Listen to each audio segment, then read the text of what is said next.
आज हम अभिज्ञान शाकुंतलम का चतुर्थ अंक, जो कि 7 अंकों में से सबसे श्रेष्ठ माना जाता है, उसके बारे में अध्ययन करेंगे। महाकवि कालिदास के अभिज्ञान शाकुंतलम तथा इसके चतुर्थ अंक के संबंध में यह सूक्त कथन प्रचलित है कि नाटकों में अभिज्ञान शाकुंतल और उसमें भी चतुर्थ अंक सर्वाधिक रमणीय है। जैसा कि कहा गया है, काव्येषु नाटकम रम्यम तत्र रम्या शकुंतला तत्रापि च चतुर्थंकस्तत्र श्लोक चतुष्टयम्। और भी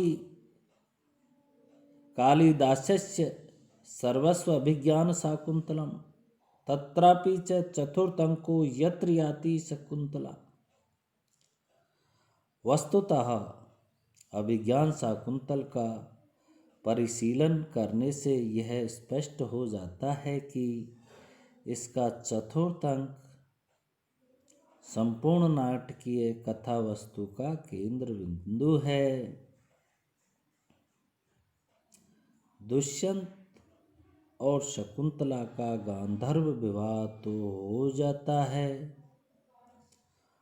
और हस्तिनापुर जाते समय दुष्यंत शकुंतला को शीघ्र ही अपने पास बुलाने का आश्वासन देता है, परंतु साप के प्रभाव से वह सर्वथा शकुंतला को भूल जाता है।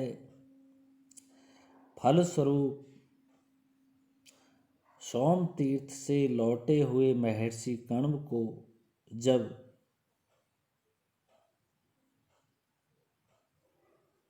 दुष्यंत और शकुंतला के गांधर्व विवाह और शकुंतला की आपन्न सत्वा स्थिति का पता चलता है, तो वे गौतमी तथा अपने शिष्यों के साथ हस्तिनापुर भेजते हैं। चतुर्थ अंक का आरंभ रौद्र रस से और इसका अवसान करुण रस से होता है। इसके प्रारंभ में दुर्वासा के ब्रह्म तेज के साथ क्रोधी स्वभाव का उद्घाटन हुआ है, तो वही सम प्रधान तपोवन महर्षि कण्व के त्याग, ब्रह्मवर्चस्व, वात्सल्य एवं लोक व्यवहार कुशल पवित्र व्यक्तित्व के दर्शन होते हैं। यद्यपि चतुर्थ अंक में नायक का रंगमंच से तिरोभाव रहता है, तथापि उसे संबंधित कथा निरंतर चलती रहती है। इस अंक में आश्रम से शकुंतला की विदाई का वर्णन जिस भावुकता और मार्मिकता से किया गया है, वह संस्कृत साहित्य की अनुपम भावाभिव्यक्ति है। अभिज्ञान शाकुंतलम के चतुर्थ अंक को सर्वोत्तम तथा विशिष्ट मानने का उक्त कारण तो है ही, साथ ही इसमें करुण भाव का अतीव निर्मल एवं मार्मिक चित्रण हुआ है।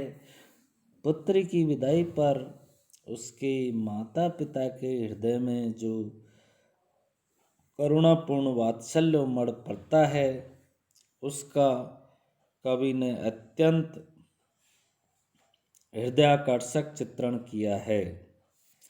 गृहस्थ जीवन के माया मोह से ग्रस्त व्यक्ति की अपेक्षा जब एक वीतरागी आश्रमवासी तपस्वी का हृदय भी अपनी पालिता कन्या को विदा देते समय इस तरह भावुक एवं करुणा प्लावित हो जाता है, तो तब कालिदास की भावाभिव्यक्ति का एक अनुपम उत्स प्रभावित होने लगता है। यास्यत्य यास्यति अद्य शकुन्तलेति हृदयं संस्पृष्टमुत्कण्ठया कंठे स्तम्भितवासुव्रति कलुश्चिन्ता जडं दर्शनम् वैक्लव्यं मम तावदीदृशमृदं स्नेहादरण्यकोशे पीड्यन्ते ग्रहिणः कथं नु तनया विश्लेषदुःखैर्नव। शकुंतला की विदा वेला पर केवल आश्रमवासी तपस्वी ही दुखी नहीं होते हैं, अपितु वहाँ के पशु पक्षी और वृक्षादि भी अपनी व्याकुलता प्रकट करते हैं। कोई वृक्ष उसके प्रसाधन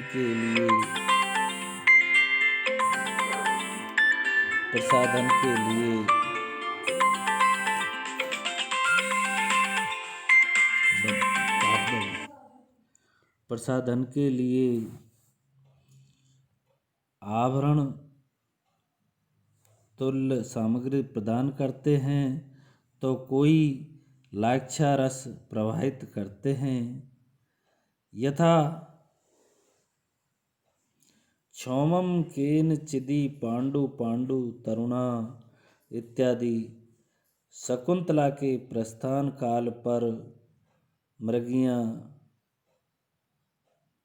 धर्व खाना छोड़ देती है, मोर नाचना बंद कर देते हैं और लताएं अश्रुओं के रूप में अपने पांडुपत्रों को विसर्जित करती है।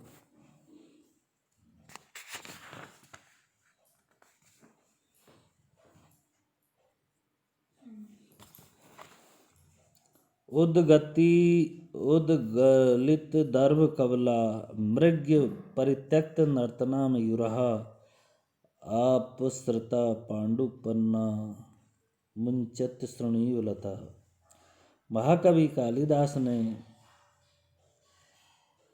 चतुर्थ अंक में संपूर्ण प्राकृतिक वातावरण को मानव मन की अनुभूतियों के रूप में चित्रित कर प्रकृति के जिस आत्मीयतापूर्ण व्यवहार का चित्रण किया है,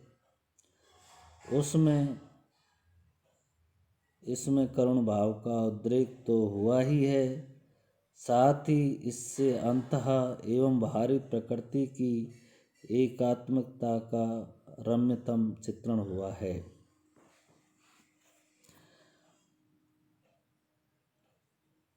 पति गृह गमन काल में नवयुवतियों के मन में जो उत्सुकता और विषाद का सम्मिश्रण दिखाई देता है, उसका यथार्थ चित्रण चतुर्थ अंक की अन्यतम विशेषता है। इस अवसर पर शकुंतला का तपोवन के लता पादपों एवं मृग शावक मृगी आदि के प्रति सहज स्नेह व्यक्त हुआ है।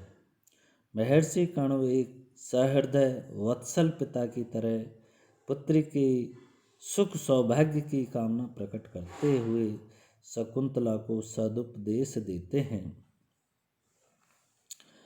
शुश्रूषव गुरुन् कुरु प्रिय सखी वृत्तिं स पत्नी जने भर्तुर्विप्रकृतापि रोषणतया मा स्वयं प्रतीपं गमः भूयिष्ठं भव दक्षिणा परिजने भाग्येषु अनुसेकनी यान्त्येव गृहिणी पदम युवतयो वामः कुलस्यादय। दूसरी ओर महर्षि कण्व परिग्रहिता दुष्यंत को अपने शिष्यों के माध्यम से जो संदेश भेजते हैं, वह भी अत्यंत भावपूर्ण है। यथा अस्मान साधो विचिन्त्य संयम धनानुच्चै कुलं चात्मन स्वत्यैप्स्यः कथमपि बान्धव कृतां स्नेह प्रवृत्तिं च ताम् सामान्य प्रतिपत्ति पूर्वकनियम दारेषु दृश्या त्वया भाग्यायमत परम न खलु तद वाच्यम वधुबंधुभिः। शकुंतला का प्रकृति से विशेष संबंध रहा है। वस्तुतः वह प्रकृति पुत्री और प्रकृति पेलवा है, तो फिर प्रकृति के साथ उसका सहोदर स्नेह भी स्वाभाविक ही है। जब वह पति गृह गमन के लिए प्रस्थान करने लगती है तो महर्षि कर्ण आश्रम के वृक्षादिकों को संबोधित कर कहते हैं, पातुम न प्रथमं व्यवस्यति जलम युष्मा स्वपीतेषु या नाद्यन्ते प्रियमण्डनापि भवतां स्नेहेन या पल्लवम् आद्यै वै कुसुम प्रसूति समये यस्या भवत्सव शेयं याति शकुंतला पतिगृहं सर्वेनुज्ञायताम्। संक्षेप में कहा जा सकता है कि अभिज्ञान शाकुंतलम के चौथे अंक में जिस करुण भाव की व्यंजना, जीवन में उपयोगी व्यवहार का चित्रण, प्रकृति से आत्मीयता एवं उस पर मानवीय व्यापारों का आरोप और मनोभावों की जो मार्मिक अभिव्यक्ति हुई है, वह सब महाकवि कालिदास की प्रतिभा का अनुपम निदर्शन है। इसमें यास्यति अद्य शुश्रूषु गुरुन् पातुम न प्रथमम तथा असमान साधो, ये 4 श्लोक सर्वश्रेष्ठ माने गए हैं। कुछ विद्वान भूत्वा चराय और अर्थो ही कन्या परकीय एव इन 2 श्लोकों को भी इसी प्रकार रमणीय मानते हैं। इन सब विशेषताओं के आधार पर अभिज्ञान शाकुंतलम के चौथे अंक को विशेषता सभी के द्वारा दी गई है।